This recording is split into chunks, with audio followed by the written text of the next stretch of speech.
Live from the CBS Broadcast Center in Los Angeles, this is CBS2 News at 5 p.m. Kate Spade, a design icon who brought beauty and color to so many people's lives, takes her own life, leaving behind a rich legacy in the world of fashion and in the lives of millions who loved her creations. Spade was found by a housekeeper just after 10 a.m. today inside her Manhattan apartment. Police say the 55-year-old apparently hanged herself. She did leave a suicide note, but the contents of that letter has not been released. Spade created her iconic brand with her husband in 1993. She sold it in 2006, she said, to spend more time with her daughter. But the brand is still hugely popular with over 140 stores in the U.S. CBS 2's Lisa Siegel is live outside one of the stores in Pasadena with reaction from fans. Lisa, you know I love Kate Spade. Yeah, and I love her too so much emotion here at this store in Pasadena. Everyone remembering the family right now, the daughter left behind. Even the employees are having a hard time with this. Customers just remembering the woman they love so much. I brought flowers for her employees. With flowers in hand and carrying some of her favorite Kate Spade items, Victoria Dighton drove from Upland to Pasadena to pay her respects to the woman that meant so much to her. Kate Spade was a extraordinary talent, extraordinary woman. She made it look easy, but it obviously was not. The iconic designer, known for her colorful handbags, fashion and home decor, passed away today at the age of 55, sending shockwaves through the industry and around the world. Lisa Lockwood of Women's Wear Daily has been covering her for decades. She was important in the industry and she defined an era, and I think it's a big loss. Called a giant of design, the former accessories editor started the company with her husband Andy in their apartment in 1993. I think women do want something that's interesting, something that has a bit of a, some color, some texture, some prints. I don't know, I think something a little more interesting. She was the kind of designer that people really related to, and I think people just sort of remember their first Kate Spade bag, and they feel very sad today. Eventually, Kate Spade New York grew to over 140 retail and outlet stores across the U.S. and more than 175 shops around the world. The Spades sold the company in 2006, Kate stepping away to raise her daughter. It's sad. It's just sad. It's exactly how Victoria Dighton feels, sending thoughts and prayers to her family, remembering the friend she never met, but carried with her every day. We adore her. Her talent was extraordinary.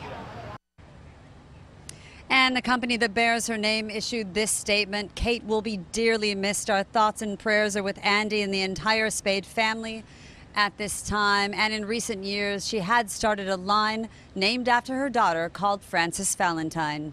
Back to you. All right, Lisa, thank you. Now, people were quick to express their shock and sadness on social media over the passing of Kate Spade. Chelsea Clinton posted on Twitter, "My grandmother gave me my first Kate Spade bag when I was in college. I still have it, holding Kate's family, friends, and loved ones in my heart." Model Tess Holliday tweeted this out today. Kate Spade and her brand have always been so kind to me the past couple years, and I am crushed to hear about her passing. Suicide isn't the easy way out and shouldn't be mocked. My heart goes out to her family and team today. And actress Lena Dunham wrote, "Kate Spade was more than a designer. She had a quirky visual language that captivated bar mitzvah girls and artists alike. She was also a staple of New York City who spread goodwill. My heart breaks for her family. Thank you, Kate, from one of the millions you made feel beautiful." And we should note that there is support out there if you are in crisis or emotional distress. We have information and links on our website at cbsla.com. Click Seen on TV. Now, all eyes on California. Today's primary is crucial for the GOP trying to retain control of Congress and Democrats who want to gain ground.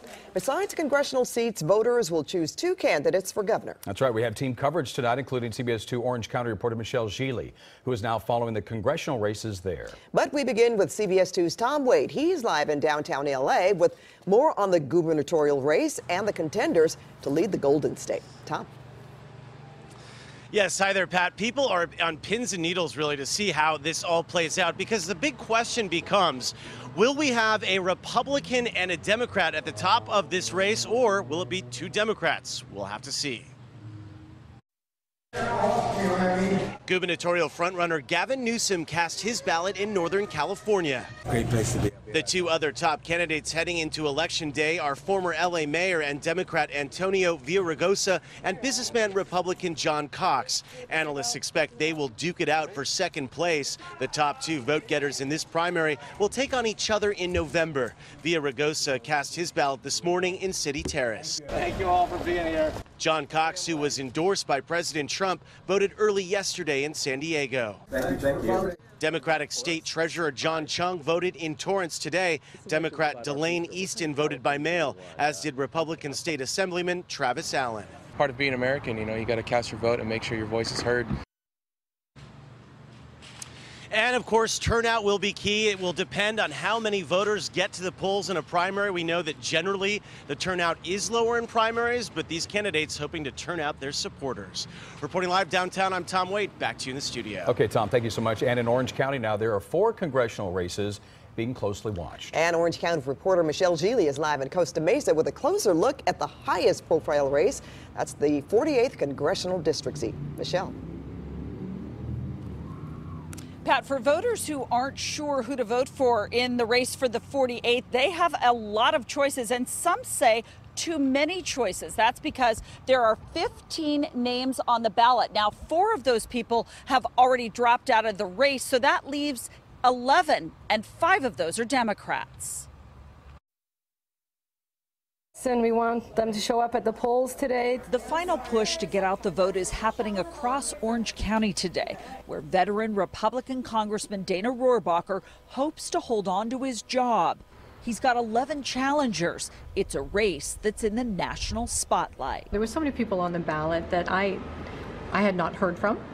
And so that's unfortunate that if you don't have the money to be on national TV and get your message out, how else are you going to get the message out? So I think that there was probably a lot of people on the ballot that really didn't get a voice. In California's open primary system, the top 2 vote getters move on to the general election in November. Many wonder whether Rohrabacher still has the clout to win a 16th term, or whether voters in coastal Orange County will choose another Republican, like former Orange County Party Chair Scott Baugh, or one of the Democrats running, like Harley Ruda. It is a beautiful setup. How are you? Or Hans Kierstead. Have you decided who you're voting yet, or you just... Well, we want to vote for you. Good, thank you. Who to choose was even difficult for Democratic Party leaders. The state party endorsed Kierstead, while the national party picked Ruda. In a county that's traditionally easy for Republicans to win, over the last few elections, people feel that the tide is turning. It's like, really breaking through the orange curtain, that it's maybe turning less conservative, and Democrats have a greater chance here. I think it's becoming more diverse. I think that more people are moving into California, in Orange County, in order to be able to bring a Democrat to Congress would be absolutely fabulous to represent Orange County. I think the Democratic Party has a problem because there's so many areas more isolated for the Republicans. I'm a Republican. I have better options, I think. Now, Democrats have been eyeing Dana Rohrabacher's seat for quite a while, but things got serious in 2016 when Hillary Clinton won this district, albeit narrowly. That's the latest live in Costa Mesa. Back to you. All right. Thank you, Michelle. Now we have some breaking news to tell you about. A major meltdown today at polling places all across LA County. The Registrar of Voters just revealed there was a huge printing error with the big books used to sign voters in. Now, 1 out of every 3 polling places had books with errors in them. And the names of 120,000 registered voters were missing. Under a new state law, if a polling center tells you your name is missing, you can still demand a provisional ballot, and your vote will be counted after it's verified. And we're not the only ones heading to the polls today. Candidates from coast to coast are battling it out. 8 states are holding primaries, including California, of course. Candidates are in a major fight for control of Congress. Democrats are targeting 5 districts in New Jersey. They're also targeting vulnerable Republican candidates in Iowa and New Mexico. Other states holding primaries are Alabama, Mississippi, Montana, and South Dakota. Now be sure to stick with CBS2 News and online at cbsla.com for the latest election coverage throughout the night. A big scare today at the home of Parkland school shooting survivor and gun control activist David Hogg. A deputy swarmed his Coral Springs house after a prank caller reported a hostage situation. It's the latest swatting incident. That's when someone reports a fake emergency, so police arrive at that address. Now, Hogg was not home at the time. We're told he was in D.C. receiving the RFK Human Rights Award. Now, since the massacre at Marjorie Stoneman Douglas High School, Hogg has become a star among gun control activists and a target of criticism by gun rights advocates. Well, Jeff, President Trump continues to express his frustration with the Russia probe on Twitter. The president tweeted, "The Russian witch hunt hoax continues, all because Jeff Sessions didn't tell me he was going to recuse himself." Yesterday, the president tweeted that he had the right to pardon himself, but former House Speaker Newt Gingrich says that would be a mistake. If a president was dumb enough to pardon himself, that would be such an act, this would be such an arrogant statement of power that the House would probably impeach him within a week and the Senate would convict him. Democrats argue the president does not have the power to pardon himself.